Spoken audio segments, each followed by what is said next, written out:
प्रतीक्षा कर रहे हैं महोदय कि हम करें तो क्या करें। ये राशि भी जाती है महोदय, पिछले बार भी हम टाइट अनटाइट पे आपके सामने समक्ष बोल रहे थे, अगर ये राशि 11,000 करोड़ रुपया जो पंचायतों के विकास के लिए दिया जाता है महोदय, उसमें भी अगर सीधा सीधा लेमैन की तरह अगर खर्चा किया जाए महोदय, तो 1,14,000 वार्ड है महोदय। प्रत्येक वार्ड को अगर सीधा सीधा अगर दे दिया जाए तो लगभग 10 लाख रुपए उसके प्रत्येक वार्ड का हिस्सा होता है महोदय।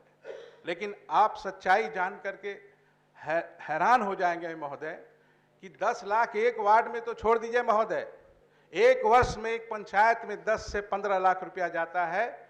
वो छोटी छोटी जो समस्या जिससे लगातार हमारे गांव के लोग जूझते हैं, पानी हो, गली हो, नली हो, वो समस्या भी आज हम नहीं समाधान कर पा रहे हैं महोदय।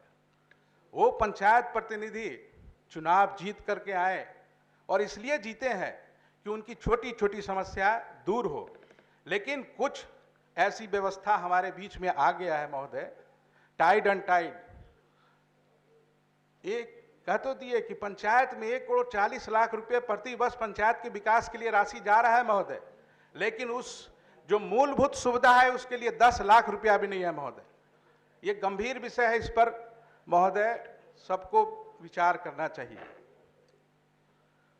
महोदय, आज स्थिति ये हो गया है, हम लोग तो मांगे थे भाई कि इस बजट में होना चाहिए था वार्ड सदस्यों को कम से कम 5,000 रुपया, लेकिन हम लोग बढ़ा दिए कितना, मात्र 300 रुपया।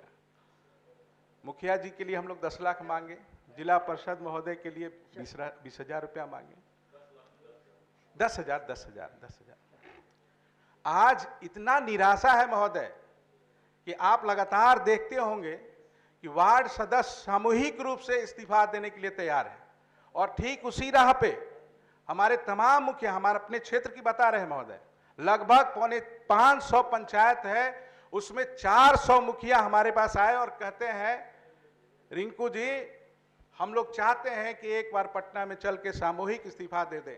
माननीय सदस्य संक्षेप किया जाए। बस ज्यादा नहीं, क्योंकि सरकार का उत्तर भी होना है। जी महोदय, ज्यादा नहीं महोदय। आज हाँ, ये मैं तो ये स्थिति है महोदय, लेकिन ठीक है महोदय, ये कहना जरूरी है कि समय कम, लेकिन ये विचार अगर हम यहाँ नहीं करेंगे तो कहाँ करेंगे। ये सदन इसी के लिए तो है महोदय, और हम लोग इसी के लिए बने हैं। सच्चाई रॉ जनता जो चाहती है वो आपके बीच में समक्ष रख देना चाहते हैं। और सरकार, माननीय मंत्री जी पिछले बार बोले कि हम लाचार हैं, हम नहीं कर पाएंगे। महोदय, सरकार अगर लाचार हो जाएगी तो हम किसके पास जाएंगे। यहां तो सरकार को स्पष्ट निर्णय लेना चाहिए महोदय कि जो भी अगर सरकार बनती है जनता के लिए, जनता की समस्याओं के समाधान, उसकी सुविधा के लिए, लेकिन आज हम लोग जिस तरीके से पंचायत प्रतिनिधि लाचार हैं, ठीक उसी प्रकार हम लोग सदन में भी जिस तरह के का जवाब आता है महोदय, हम लोग भी लाचार ही महसूस करते हैं। और जहां तक महोदय नगर निगम, नगर क्षेत्र में विकास की बात, उस पर भी हमको जाना चाहिए महोदय, क्योंकि मैं उसका भी प्रतिनिधि करता हूं। सर्वप्रथम जितने भी हम लोग तो सरकार नए जितने भी नगर परिषद का गठन किया महोदय, आज वहां पर पदाधिकारी नहीं है महोदय। आज एक एक पदाधिकारी के पास 3-3, 4-4 नगर परिषद का क्षेत्र है महोदय, और हम चाहते भी हैं कि विकास करें, लेकिन वो पदाधिकारी कहते हैं कि भाई मेरे पास समय नहीं है। आज प्रतिनिधि लाचार है महोदय। आज और गंभीर बात बताते हैं महोदय कि नगर निगम में अस्थाई सशक्त अस्थाई कमिटी है महोदय। जिस तरीके से राज्य सरकार यहाँ अपना जो भी विकास के लिए बनाता है कार्यक्रम, ठीक उसी प्रकार नगर निगम में नगर निगम अस्थाई समिति अपने क्षेत्र के विकास के लिए योजना बनाती है। लेकिन महोदय जो पदाधिकारी हैं वो इस तरीके से मनमाने तरीके से अपने अनुसार जो भी नगर परिषद में जो आपके यहाँ से 11 साढ़े 11 हजार करोड़ का बजट है, 11,000 साढ़े 11 हजार करोड़ का बजट होने के बावजूद भी ये पैसा कहां जा रहा है, ये हम लोग भी नहीं समझ पा रहे हैं।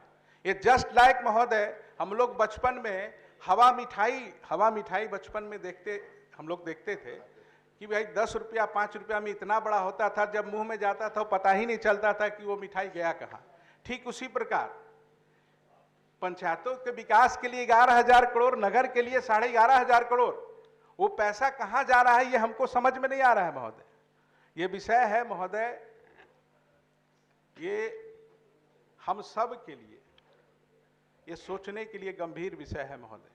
ठीक तो है, हम सरकार से मांग भी करेंगे, ये तो विवाद है यहाँ पे है, और ये नहीं समझेंगे कि हम कोई विपक्ष में हैं इसीलिए आपको बोल रहे हैं। हम जो भी बोल रहे हैं एकदम सच्चाई बोल रहे हैं, और हम उम्मीद करते हैं कि इन विषयों पर जरूर अपनी जिम्मेवारी को सर आप लोग एकदम, हमारी बात अगर अच्छा लगे उसको जांच लीजिए, समझ लीजिए, उसके बावजूद जरूर उस पर गौर कीजिएगा महोदय। आज एकदम जी चलिए ठीक है, इसी आशा में तो हम तो कहते रहिए कि ज्यादा समय से नहीं है, 2 वर्षों से है, यही तो सुनते सुनते जिस तरीके से पंचायतों में जो प्रतिनिधि का हाल है, लगभग हम लोग भी उसी हाल में आ गए हैं महोदय, कि सिर्फ आश्वासन ही मिल रहा है, दूसरे माननीय सदस्य को ठोस निर्णय पे नहीं पहुंच पा रहे हैं महोदय। माननीय सदस्यगण, संसदीय व्यवस्था में सदन के भीतर कई ऐसे बिंदु होते हैं जिनके लिए समय मिलता है। जैसे आप जन समस्याओं को प्रश्नकाल के माध्यम से उठाते हैं, प्रश्न